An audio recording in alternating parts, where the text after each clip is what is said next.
The Frozen King, A Stolen Throne Trilogy Prequel by Erin Caldwell. Chapter 1. The Last Good Night. My brother was laughing. I should have known something was wrong. Aelric laughed often. It was one of the things the court loved about him, the easy warmth of it, the way it transformed his face from merely beautiful into something luminous and alive. He had always been the light in every room he entered, the magnetic center around which the court arranged itself without thinking. He told stories that made even the most ancient fae lean forward. He remembered the names of servants and their children, and the names of the children's children. He had a gift for making people feel seen, a talent I had studied for 5 centuries and never replicated. But this laugh was different. Underneath the warmth was something tight, something straining at its edges. I recognized it the way I recognized most things about my brother, not because he showed it to me, but because I had spent 600 years learning the distances between what Aelric presented and what Aelric felt. We were at the midsummer gathering. 200 fae in the great hall of the Obsidian Palace, the floating lights clustered overhead in the eternal dusk of Velanthor, the long tables weighted with food and wine, and the performance of ease that courts stage when they want the world to believe they are not afraid. I sat at the high table because I was required to. I watched my brother move through the room because I had always watched my brother move through rooms. He was everywhere and nowhere. Charming Lady Siren, who controlled the northern water rights and whose approval was a currency most people spent a decade trying to accumulate. Listening with apparent fascination as Lord Davan described his estate's recent expansion into the lower marshlands. Accepting wine from a servant with that easy smile, the one that never quite reached his eyes if you knew where to look. I knew where to look. "You're doing that thing," said Yara, appearing at my elbow with the silence she'd perfected over 3 centuries of service to our house. "What thing?" "The one where you watch him like you're waiting for something to break. He's the Crown Prince. It's my function to observe the Crown Prince. It's your function to advise the Crown Prince. Watching him like a hawk is something else." Yara was the closest thing I had to an honest voice in the court. She had served as my father's intelligence master before she served mine, and she had survived both roles by being constitutionally incapable of flattery. It was infuriating. It was indispensable. In 600 years, no one else had managed it. "He's not sleeping," I said. "You can tell that from across a great hall. I can tell from the shadows under his eyes that he's covered with glamour that was not there last month. And the way he's holding his wine glass, tight at the base, not at the stem. He does that when his hands are restless and he wants to hide it." Yara was quiet for a moment. She had a quality of silence that meant she was deciding how much to say. Not because she was uncertain of the information, but because she was calculating the cost of delivering it. "There have been reports," she began. "Tell me. I would rather confirm them first." "Yara." The name was a single flat syllable. She heard what I meant by it. "A border patrol found tracks near the Eastern Vale, the kind made by someone who knew how to cross without leaving a signature, but did not quite manage it. Someone who had done it before, gotten better at it, but had not gotten perfect. 3 times in the past 6 months. The last was 2 weeks ago. The veil between worlds, the thin point where Velanthor's reality touched the human world, difficult to cross without purpose and power and intent. Most fae had no reason to approach it." My brother was laughing again across the room. The laugh was too bright, too carefully calibrated, and the answer formed in my chest like a stone settling into still water. "I need to speak with him," I said. "Not here." "No, not here." I waited until the gathering had thinned, until the wine had done its work and the ancient and powerful of Velanthor had drifted to their chambers or their assignations or whatever private business occupied the court after midnight. I waited until Elric was finally alone, standing at one of the tall windows that overlooked the obsidian courtyard, the eternal dusk painting him in amber and shadow. He heard me coming. Of course he did. I was wondering when, he said, without turning around. 6 months, I said. You've been crossing the veil for 6 months, and I've been not knowing it for 6 months, and I would like to understand why. He turned. His face had shed the performance entirely, all the charm and warmth set aside like a costume after a long evening. And what was underneath was something I had not seen in centuries. My brother, unguarded, exhausted, something in him finally put down. I was going to tell you, he said. Were you? Eventually, when I had the words for it. He looked down at his hands, which were still graceful, still the hands I had known since childhood, and something in the set of them was different, certain in a way he rarely was. It is difficult to explain to someone who is perfectly suited to what they were born to be. What does that mean? He raised his eyes to mine. We had the same eyes, the family inheritance, violet, the color of Velanthor's twilight sky. But whatever was in his expression, I had never seen it before in him. I am not going to be king, Soren. The words fell into the silence like stones into deep water. You are the crown prince, I said very carefully. You have been the crown prince for 600 years. I know what I have been. He turned back to the window.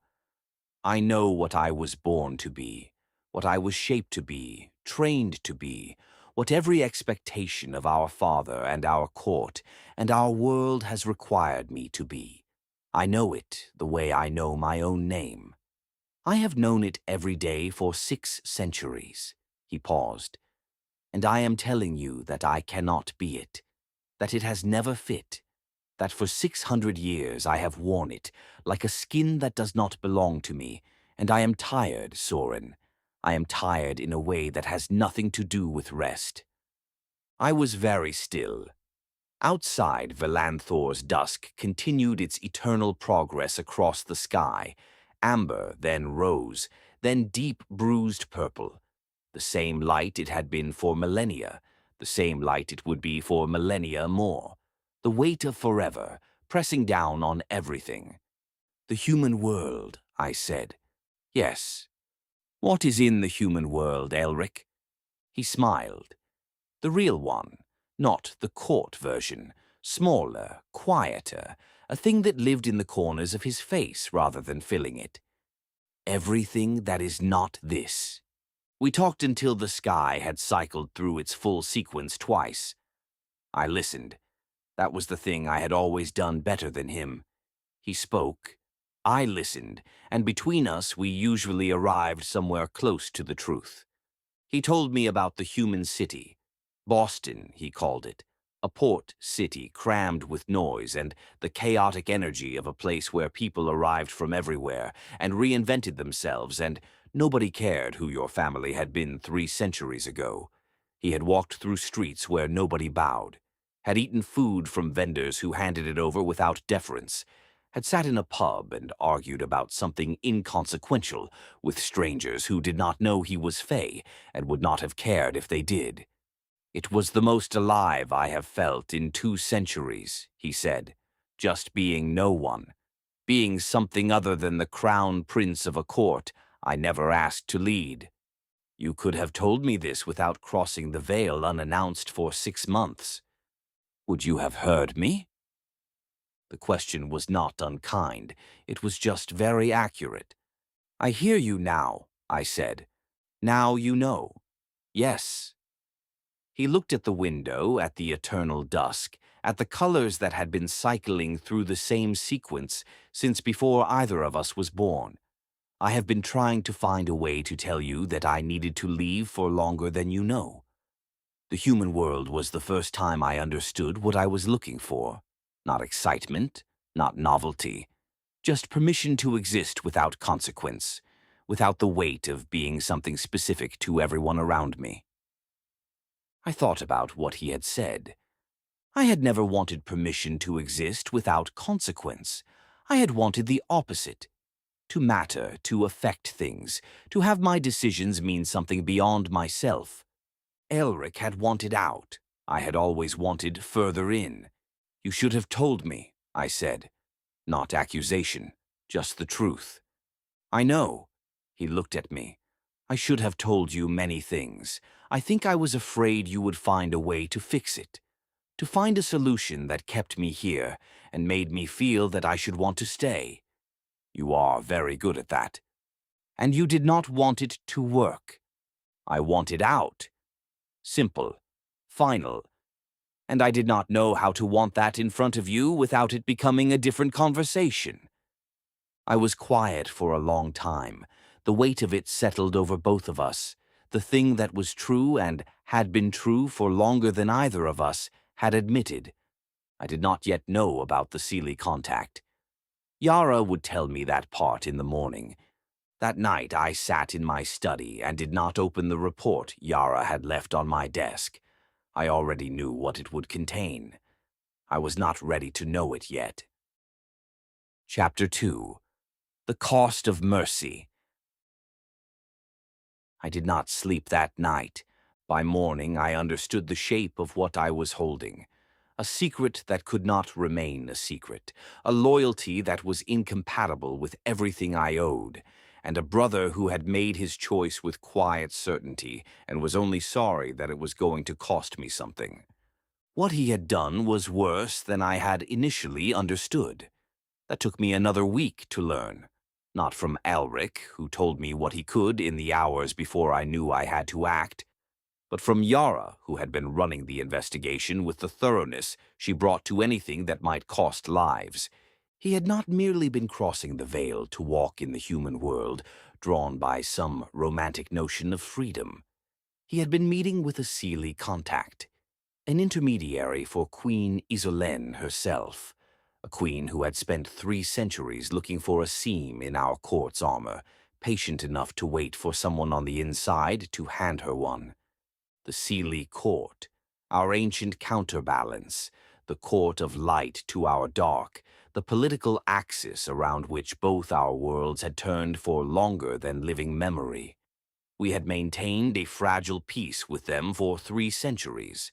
In those same centuries, we had carefully ensured they did not know the location of our secondary veil access points, the extent of our northern territories, or that the wards on our eastern border had been weakened by 2 decades of neglect and required another decade of repair before they would be reliable. Elric had told them about the wards, the failure points, the repair timeline, a gift offered in exchange for promises of safe passage to the human world and a life free of unseelie obligation. When Yara told me, I sat with the information for a long time. I needed to be thorough. My hands were steady. That was enough. The Eastern wards, I said. Yes. He gave them the specific failure points, the timeline. Yes. Anyone who wanted to move against us through the eastern border with that information could do so without our knowing until they were well inside our territory. That would be accurate. I looked at my hands. They were cold, which was nothing unusual, but there was a different quality to the cold now, something with intent behind it. He did it to buy his freedom, I said. That would appear to be the case.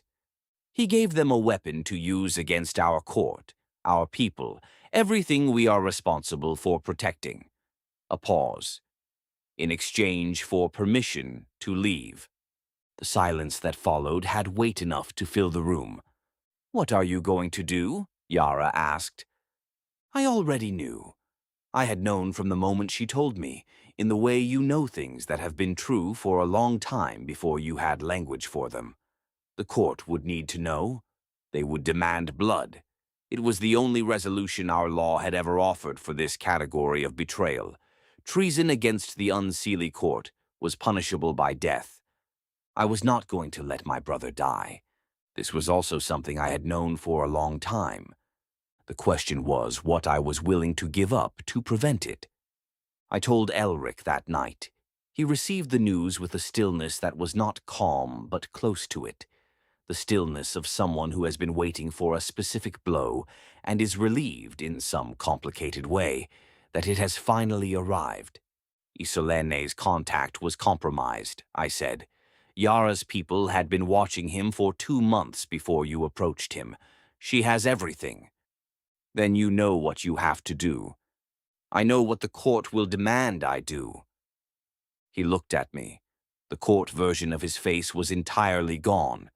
What was left was just Elric, tired, resigned, and beneath the resignation, something that I would not have called hope if he were anyone else. You could let them execute me, he said. It would be cleaner, politically. Do not tell me what I should do with my brother. Soren, do not. My voice was quiet. The cold in my hands had spread to my arms, and I was working to keep it contained. You are going to stand before the court. You are going to answer for what you did, and then you are going to live. It will cost you. Yes. The court will think you are weak. They will think mercy is something they can exploit, a door they can push through when they want something from you. He paused. They will not be wrong. I know. You are the second son, Soren. You were never meant to rule. You have spent 6 centuries being the one who advises and observes and contains, and none of that prepared you to stand in front of a court that wants blood and tell them no. I know what I am, I said, and I know what you are, and I am not going to stand in a throne room and watch them execute my brother because he made a choice I disagreed with. Whatever it costs. He was quiet for a long time. I never wanted the throne, he said finally. Not as an excuse, just as a truth I should have told you a long time ago. I know. I wanted to exist without obligation, to see what the world looked like without the weight of forever attached to every decision. I wanted to be someone who could make mistakes that mattered only to himself. I thought about that. I turned it over carefully, looking for the angle that would make it comprehensible to me. I have never wanted that, I said. I have always understood that what I did had consequences for people beyond myself. I thought that was true for everyone, the natural condition of existing in relation to others. It was never natural for me. The understanding was always there, but the feeling was always that the weight was something placed on me without my consent, and that someday I would be allowed to put it down. I kept waiting for the moment when someone would tell me I could stop. There is no putting it down. I know that now. We sat with the knowledge between us. My brother, who had spent 6 centuries wishing he were someone else. Me, who had spent 6 centuries being exactly what I was and never thought to wish otherwise.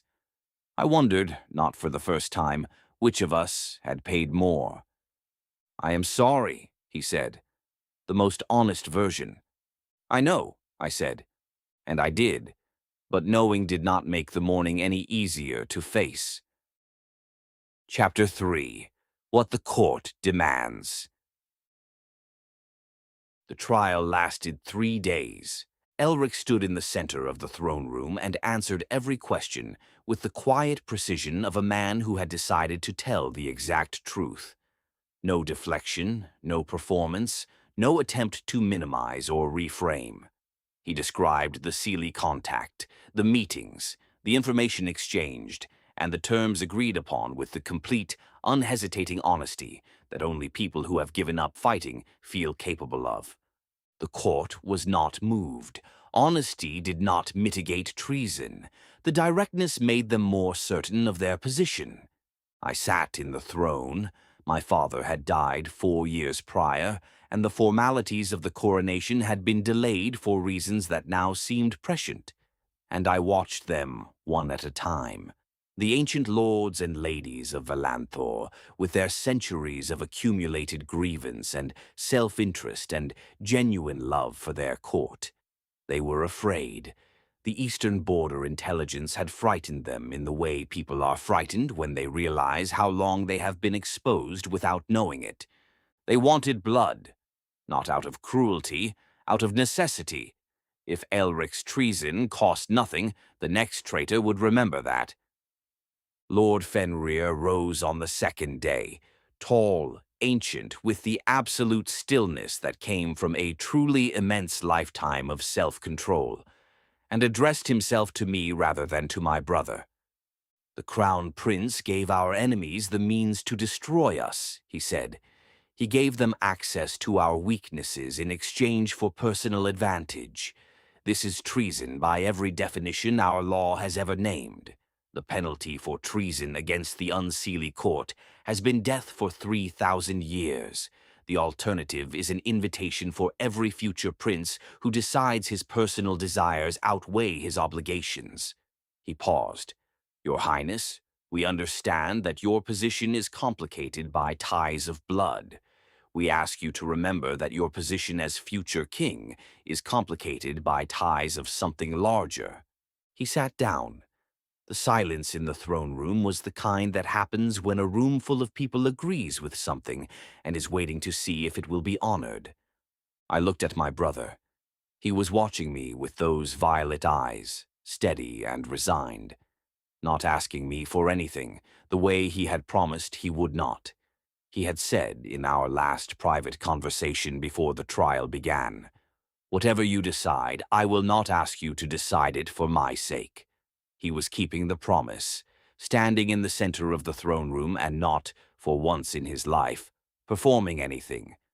I looked at the court, the lords and the ladies, the ancient power structures of Velanthor, the people I would one day govern whether I had planned to or not. I thought about the eastern border and the wards and the families who lived in the territories that a Seelie incursion could reach. I thought about mercy, about what it cost, and who paid the price. "The Crown Prince will be exiled," I said. My voice was steady. I had ensured it would be. "He will be stripped of his title, his inheritance, and his claim to any Unseelie court lands or position.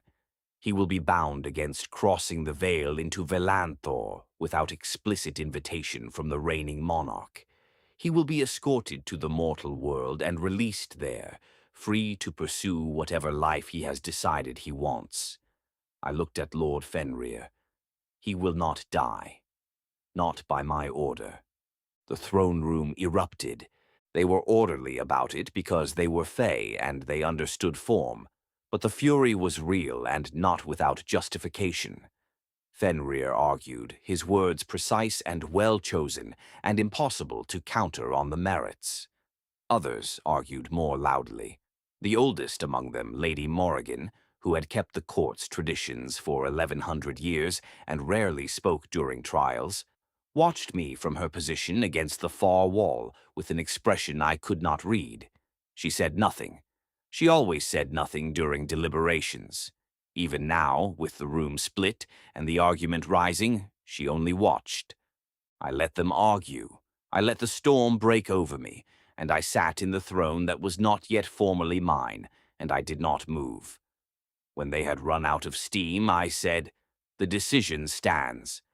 They were not satisfied. They would not be satisfied for decades. Mercy, in a court that had survived by understanding consequence, felt like an announcement of weakness. They were not wrong about what that invited, but my brother was alive. It had to be worth something. The escort left at dawn, 12 guards, the formal entourage for a disgraced prince, and Elric in the center of it in traveling clothes that contained nothing from his former life. His magic had been partially bound. He could still use it, but not at the level a royal could. In the mortal world, where iron was everywhere and his status was nothing, he would be vulnerable in ways that his power had once prevented. He would live as something ordinary. He had wanted that. Now he had it. I watched from the high window of the second tower. I had not gone down to the courtyard. We had said what we had to say in the hours before dawn, careful, precise words, the kind that exist in the knowledge that they might be final. He did not look up at the tower as they left. I had not expected him to. He was walking toward what he had wanted, and what he had wanted was, by definition, away from here, away from me. He walked out through the palace gates into the approaching Vale crossing, and I watched until the procession was out of sight and the gates had closed and there was nothing left to see. Then I turned to find Lady Morrigan standing in the doorway. "I did not hear you arrive," I said. "No." She was watching me with those calm, ancient eyes. Morrigan had the quality of stillness that belonged to things that had existed long enough to stop being hurried by anything. You will find, in the years to come, that people rarely hear me unless I wish them to. "Is there something you need, Lady Morrigan?" "No." She tilted her head slightly. "I wanted to observe, to see what you looked like in the aftermath of a difficult decision." "And what do I look like?" She was quiet for a moment. Then, like someone who has done something that cost them a great deal and is only now beginning to understand exactly how much, she left. I did not call her back. Outside, Velanthor's dusk continued its unchanging cycle. That night I sat in the throne room, alone for the first time, not conducting business, not reviewing reports, just sitting in the dark, in the chair that would be formally mine in 3 days, while the frost spread slowly across the obsidian walls and the floating lights burned on indifferent overhead. I understood, in the quiet of that hour, that I had spent 600 years as the second son because I was good at it, because Elric had always been the warmth the court gathered around, and I had been content to be the architecture supporting the warmth, the thing that held the room together so the brightness had somewhere to live. Now the room was dark, and I was the only one in it.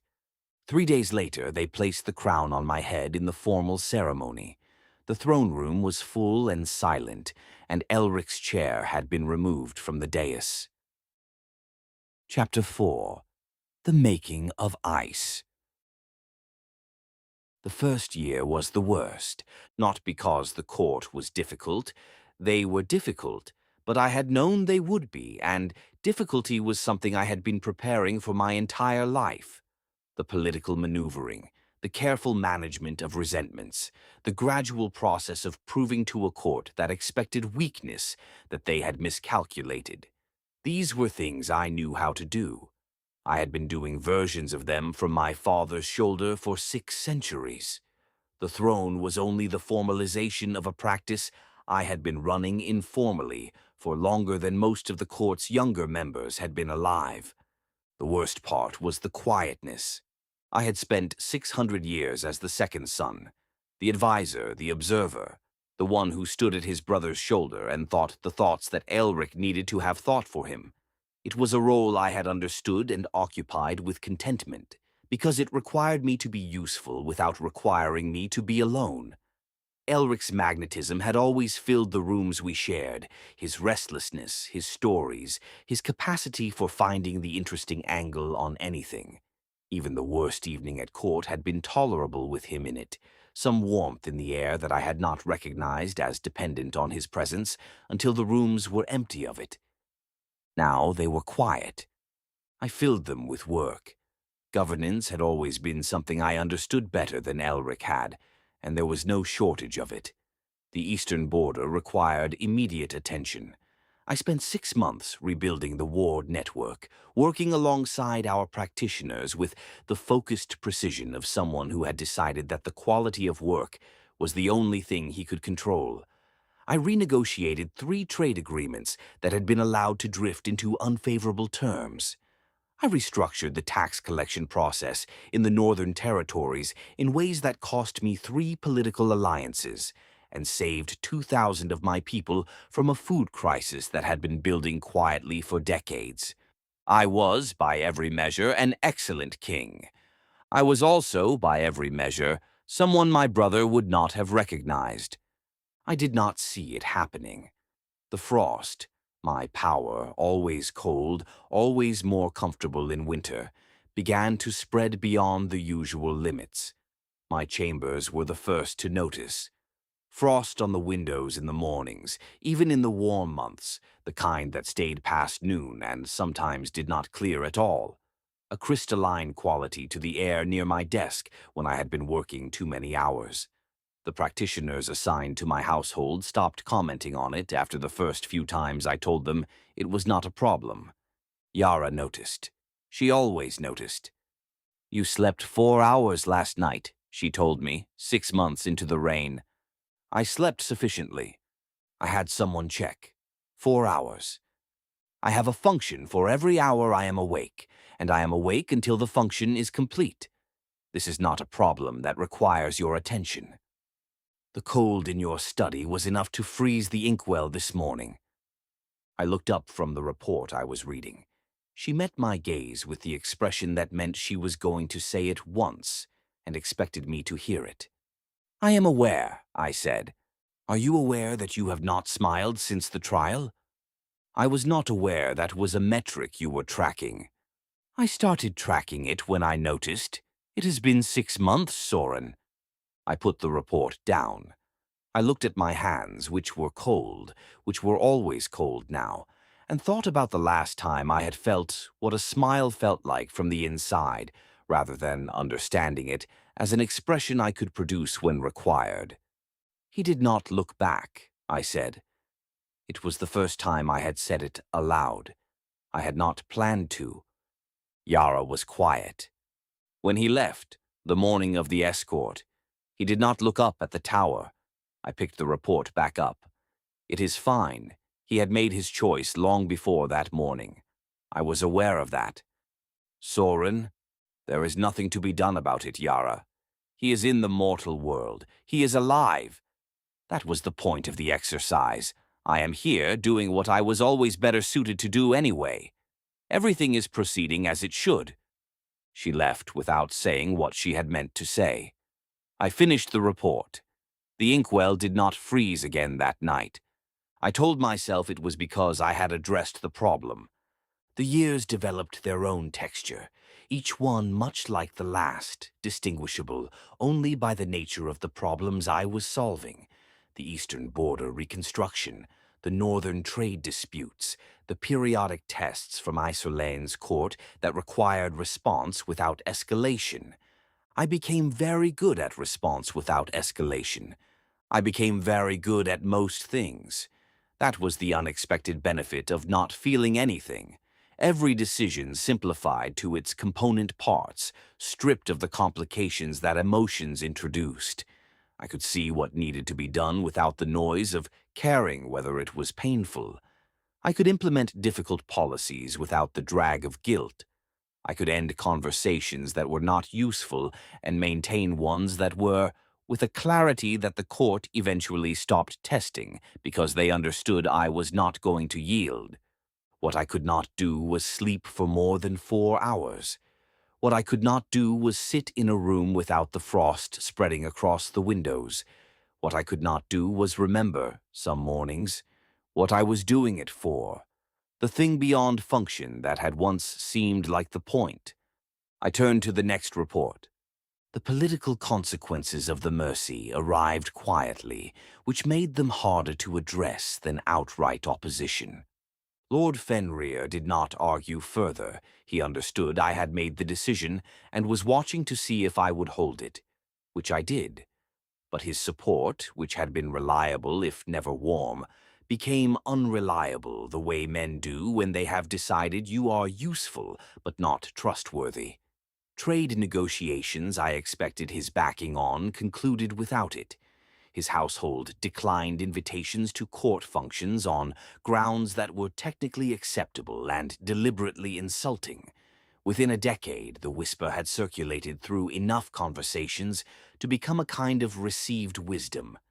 The king was capable, but the mercy had revealed a sentimentality that could be exploited by anyone with access to something he valued.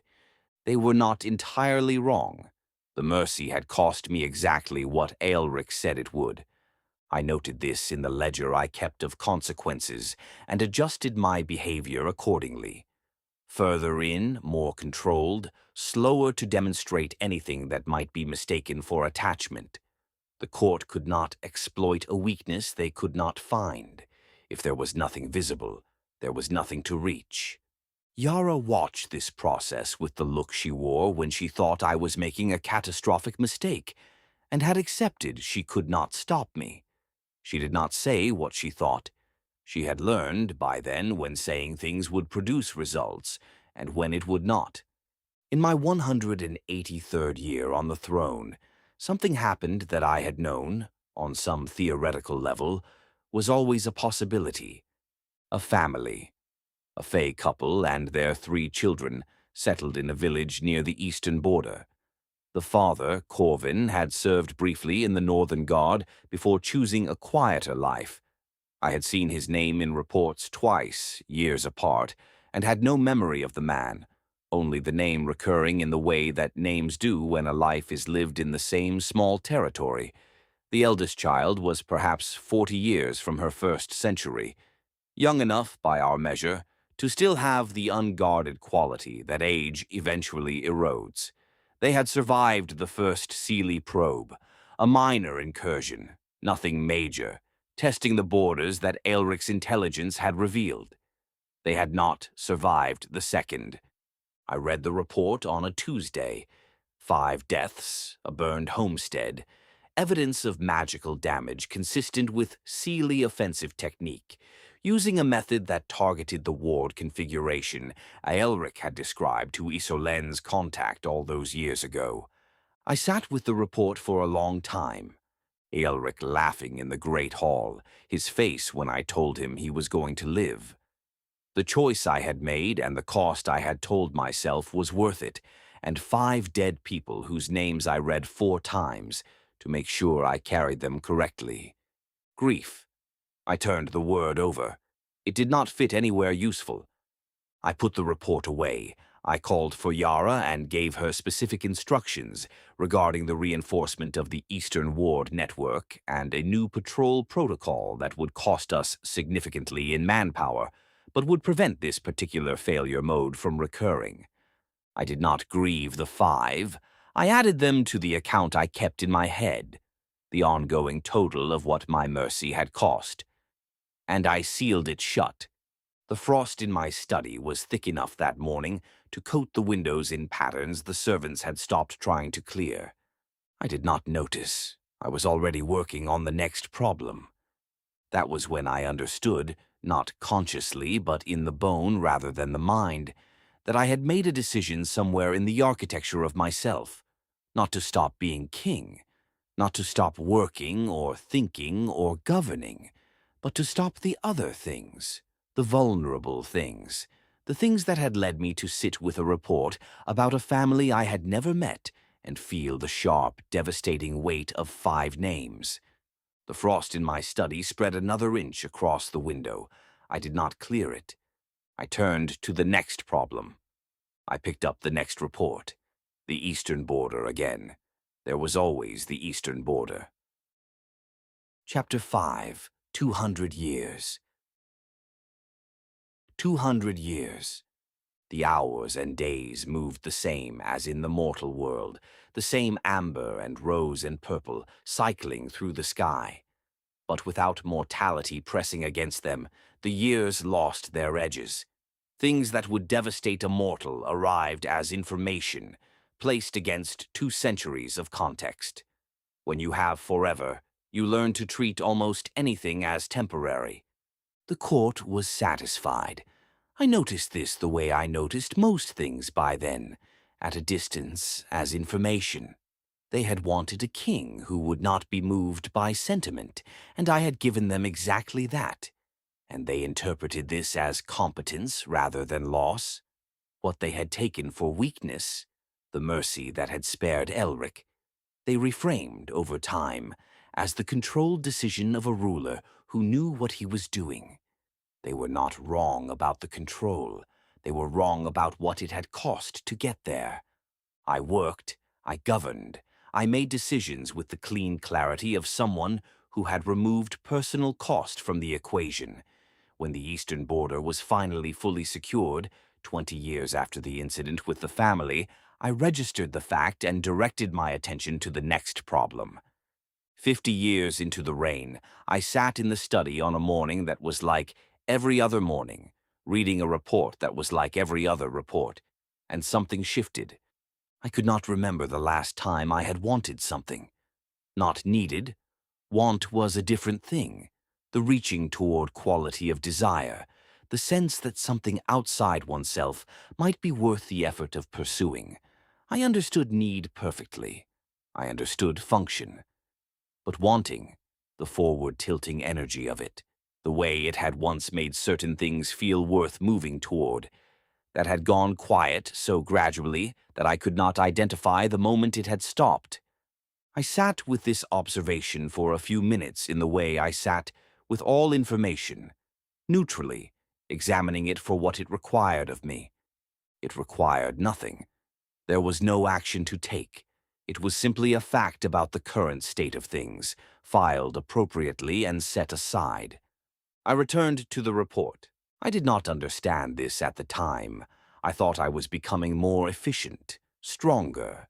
The frost on my windows and the silence in my study and the 4 hours of sleep.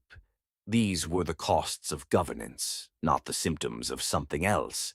At 50 years, I only knew that wanting had stopped. I returned to work. Yara grew old in the Fey way, slowly, the centuries accumulating around her eyes, a silver thread appearing in her dark hair every decade or so. She never stopped telling me things I did not want to hear. I never stopped appreciating that, even when appreciation was the most I could feel for anything. "He is still alive," she told me, 100 years into the reign. "Aelric, our contacts in the mortal world have confirmed it." I assumed he was. If he had crossed the veil without invitation, his binding would have told me. "He is living in, they call the city Boston now. He keeps apartments, passes for human without difficulty. He always did have a gift for adaptation. Do you want to know anything else?" I thought about it, truly thought about it, in the way I still thought about things I had put in the sealed account. Not with feeling, but with the careful arithmetic of what was relevant. "No," I said. "Thank you." She nodded and left, and I returned to the correspondence, and the conversation closed and did not reopen for 50 years. 100 years after that, still alive, still in the mortal city. I said thank you and returned to work. The court assumed I had simply accepted his exile as the correct outcome. The court was not entirely wrong. I had accepted it. I had simply accepted everything, which is what happens when acceptance is the only option and you have 2 centuries of practice at it and nothing left to spend on the alternative. The message arrived on a Tuesday. I was in the throne room as I was most hours when not sleeping or working in my study. The floating lights burned overhead. The obsidian walls held their polish. Everything as it always was. The guard who brought the message kept his expression controlled, but I had been reading faces too long to miss the tells.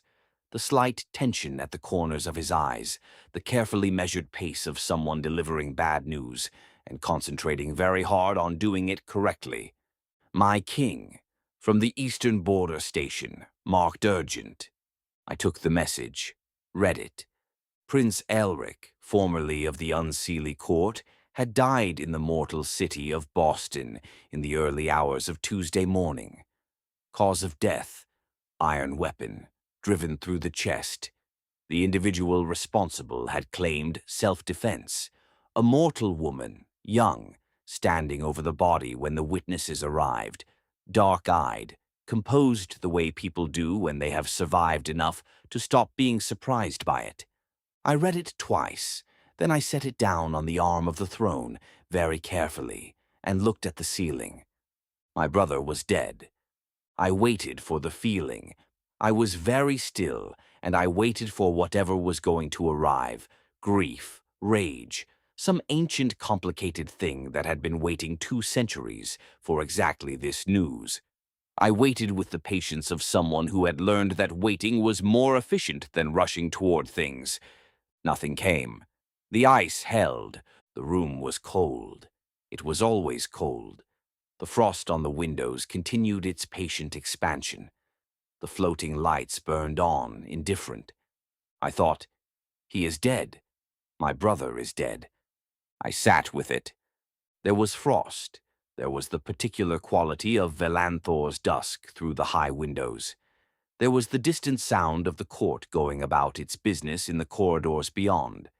And then, very small, very brief, buried under 200 years of careful work, something that was not quite nothing, not grief, not the sharp, devastating weight I had been braced for, but something, a shift the way cold air shifts before a storm, the barely perceptible change in pressure that the body notices before the mind does, a thing that had been sealed shut for 2 centuries and was testing, with the lightest possible pressure, whether the seal had held. I did not examine it. I returned my attention to the report. The second page contained the detail that changed the calculation. The mortal woman had not known what Aelric was. He had grabbed her in an alley. Iron had been within her reach. A letter opener, the intelligence noted, something she carried against the kind of trouble that dark alleys in mortal cities produced. And she had used it with the efficiency of someone who had learned to survive by not hesitating. She had also, the report noted in the detached tone of intelligence professionals, lifted something from Elric's coat before anyone arrived at the scene. The court would hear about this within the day. They would demand resolution. They always demanded resolution. I picked up the message, read the description of the woman again. Young, mortal, a pickpocket by all accounts. No connection to either court. No knowledge of what she had stumbled into.